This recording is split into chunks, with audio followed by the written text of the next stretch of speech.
അല്ല ഒരു പാട്ട് പാടി നമുക്ക് റെഡ് സല്യൂട്ട് രണ്ടുപേരും പാടി മതി. നമ്മൾ സഭ തുടങ്ങുമ്പോൾ ഒരു ഉഷാറിൽ പോട്ടെ, ഒരു ആവേശം ഉണ്ടായിട്ട്.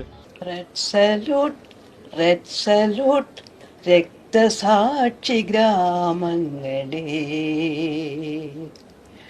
പുന്നപ്രവയലാർ ഗ്രാമങ്ങളെ, പുളകങ്ങളെ, വീരപുളകങ്ങളെ, വീരകേരളത്തിൻ്റെ രോമാഞ്ചങ്ങളെ, വിപ്ലവ കൊടിയിലെ രക്തരേണുക്കളെ, നിങ്ങൾ തന്നോർമ്മയിൽ വിടർന്ന ചെങ്കൊടിയുമായി ഞങ്ങളായിരങ്ങളിന്നും നേർന്നതാണ് റെഡ് സല്യൂട്ട്, റെഡ് സല്യൂട്ട്.